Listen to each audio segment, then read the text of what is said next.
오늘 저는 경기도의 발전과 도민의 삶의 질 향상을 위한 정책 개선 방안을 촉구하고자 이 자리에 섰습니다.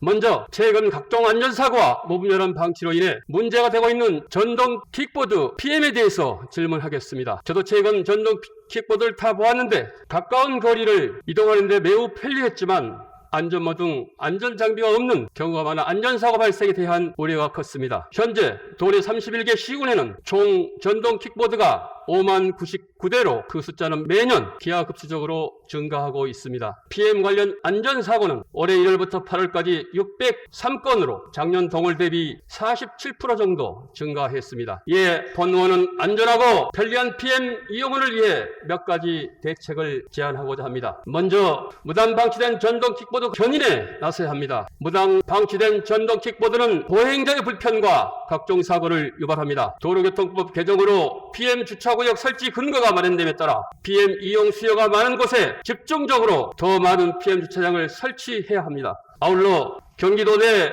초중고 학생을 대상으로 맞춤형 교육을 실시해 학생들이 안전하게 PM을 이용할 수 있도록 해야 합니다. 전동 킥보드 견인에 대한 부분은 도와 시군 그리고 업체 간 협력 체계를 모색해서 공유 PM 업체가 자발적이고 신속하게 수거에 나서도록 유도하겠습니다. 또한 안전하고 올바른 PM 이용 문화 정착을 위해 경기도 교통연수원에서 진행 중인 PM 체험 교육을 확대하고 도 SNS는 물론 공유 PM 업체 등을 통해 안전한 이용을 위한 캠페인 및 홍보 활동도 강화하도록 하겠습니다. 다음으로 초등학교 생존수영 교육에 대해 질문하겠습니다.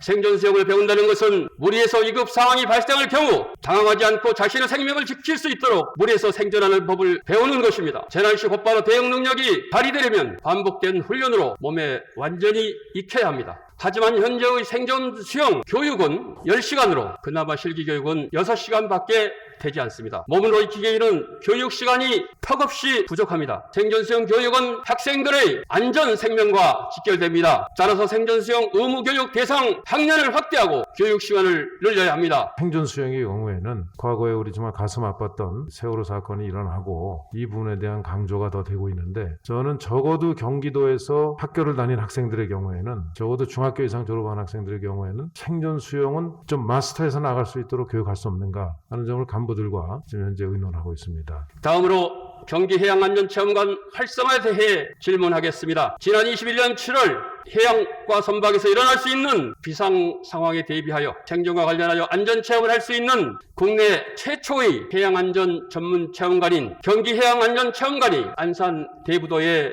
개관했습니다. 하지만 현재 교관 정원은 41명 중 20명만 채용된 것으로 알고 있습니다. 또한 체험관이 위치한 대부도는 안산에서도 자동차로 1시간 정도 소요될 만큼 접근성이 낮습니다. 체험객의 접근성을 높이기 위해서는 셔틀버스 도입이 필요합니다. 먼저 해양안전체험관 직원 채용이 늦어지는 이유는 계약직이라는 불안정한 고용 형태와 출퇴근이 불편한 외곽 지역에 위치하고 있어 상대적으로 직원 충원이 늦어지고 있는 상황입니다. 부족한 교관에 대해서는 외부 전문 강사 섭외 등으로 정상적인 체험관 운영이 될 수 있도록 다양한 방안을 검토하겠습니다. 다음은 경기도 저출생 다자녀 가정 지원 대책에 대해 말씀드리고자 합니다. 최근 3년간 경기도의 저출생 관련 예산 규모는 약 29조 4,480억 원입니다. 경기도 전체 예산 규모 대비 상당한 부분을 차지하고 있습니다. 다만 도민분들께서 이러한 경기도의 노력을 얼마나 체감하고 있을지 의문이 들었습니다. 이에 본 의원은 우리 사회의 가장 중요한 문제로 제기되는 경기도 저출생 정책에 대한 종합적인 대책 마련을 조속히 촉구합니다. 저출생을 둘러싼 원인은 복합적이며 전 사회적인 문제입니다. 이에 출생에서 돌봄, 학교 교육으로 이어지는 정책의 실효성을 살피고 연결고리를 강화해야 합니다. 지금 전국 출산율이 여성 1인당 0.81명이고 경기도가 0.85명 정도 됩니다. 경기도가 전국 평균보다 조금 높다고는 하지만 정말 어려운 상황입니다. 저는 개별 정책으로 이 문제를 해결하는 것은 한계가 있다고 생각을 합니다. 도에서도 열심히 노력하겠지만 우리 사회 분위기 전체가 임신하거나 출산하려고 하는 직장에 있는 여성분들 격려해주고 축하해주고 그런 분위기를 같이 만드는 게 중요할 것 같습니다. 저희 도부터 먼저 시작을 하겠습니다.